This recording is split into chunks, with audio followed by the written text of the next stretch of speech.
Hello to one and all, welcome to electrical hub. तो आज हम नया एक सब्जेक्ट स्टार्ट करेंगे जो कि इकोनॉमिक्स है। इकोनॉमिक्स यानी कि हिंदी में हम इसे अर्थशास्त्र बोलते हैं। और इकोनॉमिक्स में कुछ कुछ टर्मिनोलॉजीज़ हैं। हम पूरा इकोनॉमिक्स के अंदर भी काफ़ी सारे इंटरनल सब्जेक्ट्स होते हैं। तो इकोनॉमिक्स में कुछ कुछ टर्मिनोलॉजीज़ है जिसे हमें पता रहना ज़रूरी है।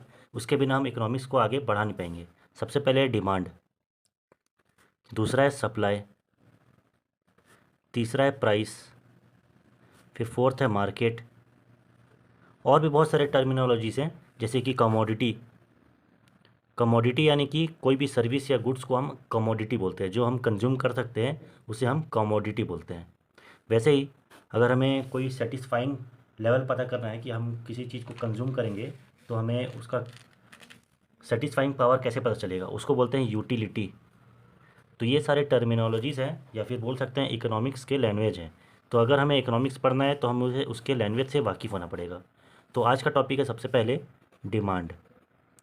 डिमांड किसको बोलते हैं? डिमांड काफ़ी बार डेफिनेशन भी पूछता है क्वेश्चन में। तो demand of a commodity refers to the amount of commodity which the buyer is prepared to buy at a particular time and at a particular price.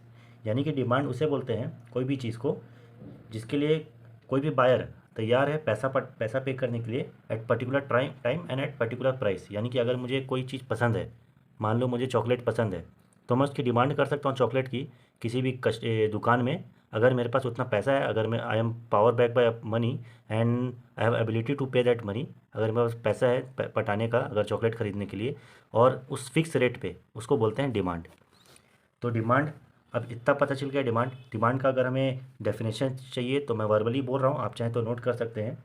Demand of a commodity refers to the amount of the commodity which the buyer is prepare to buy at a particular time and at a particular price. अब देखते हैं कि demand schedule क्या होता है। Demand schedule क्या होता है? ये एक टेबुलर फॉर्म होता है जिसमें हमें प्राइस और क्वांटिटी डिमांड के बारे में पता चलता है। मान लो यह क्वांटिटी डिमांड है, डिमांड, और ये प्राइस है। तो इकोनॉमिक्स का एक लॉ है कि अगर प्राइस बढ़ा तो क्वांटिटी जो है डिमांडेड वो नीचे जाएगा, और इसी का वाइस वर्सा। यानी कि अगर क्वांटिटी डिमांड जो है, अगर लोगों को क्वांटिटी डिमांड बढ़ गया है, मान लेना कि प्राइस कम हो गया उस प्रोडक्ट का, तो इस लॉ के हिसाब से अगर हम एक टेबल बनाना चाहें तो क्वांटिटी, यहाँ मान लो कि पहले एक क्वांटिटी लगता था, अब नहीं, मान लो कि पहले 10 क्वांटिटी लगता था 20 रुपये में, 20 रुपीज़ ईच। 20 रुपये में हम 10 क्वांटिटी खरीद लेते थे। अब हम लोग को 20 क्वांटिटी खरीदने के लिए ये हो गया 15 रुपीज़। डिमांड बढ़ गया तो प्राइस कम हो गया, ये हम लॉ जान रहे हैं। डिमांड बढ़ेगा तो प्राइस ऑटोमेटिकली कम होगा। मान लो क्वांटिटी डिमांड है लोगों में, जैसे किसी शहर में क्वांटिटी बढ़ गई 30 से, तो इसका प्राइस हो गया होगा 10, मान के चलो। तो इसमें क्या दिख रहा है, हम इस फेनोमेना को पता करते हैं कि अगर क्वांटिटी बढ़ेगा तो प्राइस कम होगा, या फिर अगर प्राइस बढ़ेगा तो क्वांटिटी कम होगा। ठीक है। तो इस हिसाब से अगर हम इसका ग्राफ बनाना चाहें तो इसका ग्राफ कैसे बनेगा? यहाँ ले लिए हम प्राइस, और यहाँ पास हम क्वांटिटी डिमांड ले लिए। यहाँ पे 10, 20, 30, और यहाँ पास 10, 15, 20। तो 10 के साथ कितना है? 20 है। क्वांटिटी डिमांड 10 और प्राइस 20, तो यहाँ पास एक बनाएंगे। फिर 20 के साथ कितना है? 15 है। 20, 15 यहाँ पास, और 30, 10 यहाँ पास। तो ये बन रहा है ऐसे।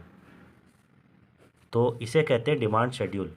और डिमांड शेड्यूल से हमें ये पता चला कि demand always slope downwards in the graph. तो demand always slope downwards in the graph, इसे बोलते हैं डिमांड शेड्यूल। अब डिमांड शेड्यूल भी दो टाइप का होता है। एक होता है individual demand schedule. Individual demand schedule यानी कि जो हम सिर्फ एक किसी कमोडिटी या किसी एक प्रोडक्ट को लेकर के जब बनाते हैं उसे कहते हैं इंडिविजुअल डिमांड शेड्यूल। मान लो हम एक मार्केट में बैठे हैं और वहाँ पास सिर्फ एक कोई प्रोडक्ट ही है, काफ़ी सारे प्रोडक्ट हैं। मान लो कि हम किसी मेला में गए हैं और वहाँ पे साबुन भी मिल रहा है, कुछ भी मिल रहा है, चॉकलेट मिल रहा है, सोप मिल रहा है, शैम्पू मिल रहा है, या फिर कुछ खाने का सामान मिल रहा है। तो बहुत सारी कमोडिटीज़ है ना। तो अब मान लो यहाँ पास प्राइस है, प्राइस किसी का कम हुआ, पहले 10 रुपये था, अब 9 रुपीज़ हुआ, फिर 8 रुपीज़ हुआ, ऐसा प्राइस हो गया। अब आगे हम लोग क्वांटिटी डिमांड पे जाएंगे तो एक प्रोडक्ट, बी प्रोडक्ट, सी प्रोडक्ट। अगर प्राइस पहले 10 था तो ए प्रोडक्ट जो था वो हमें 10 पीस मिलते थे।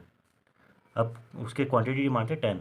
10 रुपये में जो बी प्रोडक्ट था उसकी डिमांड थी 20, और जो 10 रुपये में जो सी प्रोडक्ट था उसकी डिमांड थी 30। अब क्या हो रहा है, प्राइस कम हो रहा है। प्राइस कम होगा तो क्या होता है, डिमांड बढ़ जाता है। मान लो ये जो 10 था ये 20 हो गया, ये जो 20 था वो 30 हो गया, और 30 था वो 40 हो गया। प्राइस अब 8 रुपये हुआ, 8 रुपीज़। तो हमारा प्रोडक्ट जो क्वांटिटी डिमांड था ए का, वो क्या हो जाएगा, वो भी बढ़ेगा। अगर प्राइस कम हो रहा है तो डिमांड बढ़ता है। तो यहाँ पास 30 कर दिए, ये हो गया 40, ये हो गया 50। तो इसको अगर हम ओवरऑल करें, यहाँ पास टोटल लिखेंगे, टोटल, या फिर मार्केट डिमांड, मार्केट डिमांड। तो इसका ओवरऑल मार्केट डिमांड कितना हुआ, अगर 10 रुपये था तो पूरे मार्केट का डिमांड कितना हुआ, 30 + 20 50 + 10 60, 9 रुपीज़ हुआ। तो पूरे मार्केट, मान लो मार्केट में 3 प्रोडक्ट थे ए बी सी, वैसे तो nth होते हैं, इनफाइनाइट होते हैं, लेकिन मान लो अगर ए बी सी 3 हुए, एक से ज़्यादा हुए, तो मार्केट, मार्केट यानी कि क्या होता है, 3-4 लोगों का दुकान, उसे ही मार्केट बोलते हैं। किसी एक जन का दुकान नहीं होता कभी। तो अगर प्राइस 9 रुपीज़ हुआ तो क्वांटिटी डिमांड ओवरऑल कितना हुआ, 40 + 30 70 80 90 90, और 8 रुपीज़ हुआ, तो यहाँ पास आ गया 120। तो इसमें अगर हम ग्राफ बनाएंगे तो यहाँ पास क्या होगा, ये प्राइस और ये हो गया क्वांटिटी डिमांड।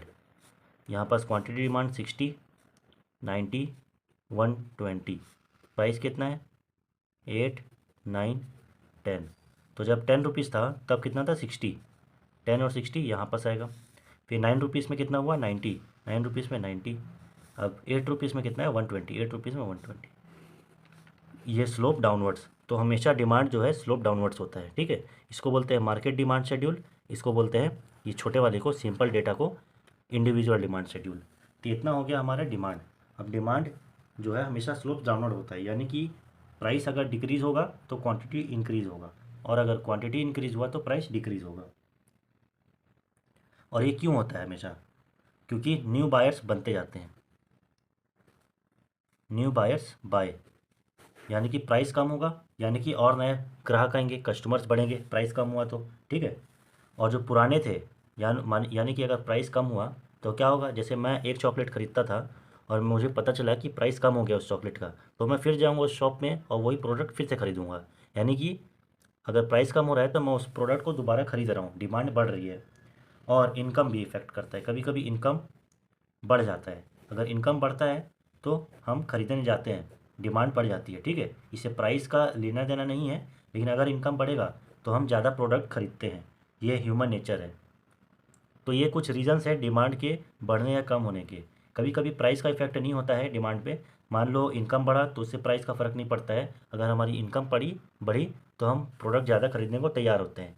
कभी कभी सब्स्टिट्यूट, सब्स्टिट्यूट का मतलब होता है, अगर कैडबरी चॉकलेट नहीं तो मैं नेस्ले का किटकैट खा सकता हूँ, किटकैट हो गया कैडबरी चॉकलेट का सब्स्टिट्यूट, तो उसको बोलते हैं सब्स्टिट्यूट इफेक्ट। यानी कि अगर कैडबरी का कंपटीशन किटकैट है तो किटकैट का डिमांड भी बढ़ सकता है, अगर लोगों को किटकैट ज़्यादा अच्छा लगा तो, और कैडबरी का जो डिमांड है वो कम हो सकता है, तो सब्स्टिट्यूट से भी इफेक्ट पड़ता है। और हम प्राइस की तो बात कर ही चुके हैं कि प्राइस की वजह से क्या इफेक्ट पड़ता है। ये था हमारा डिमांड का ओवरऑल पूरा कॉन्सेप्ट, की डिमांड किसको बोलते हैं, इंडिविजुअल डिमांड शेड्यूल क्या होता है, और मार्केट डिमांड शेड्यूल क्या होता है, और हम क्या क्या इफेक्टर्स हैं जो मार्केट को या फिर डिमांड को इफेक्ट करते हैं। तो पहला क्या था, new buyers, new buyers buy, price कम होगा तो नए बायर्स आएंगे। Second, old buyers buy more. Third, substitute. और फोर्थ है हमारा प्राइस इफेक्ट। और फिफ्थ एक और है, income, income effect. Thank you.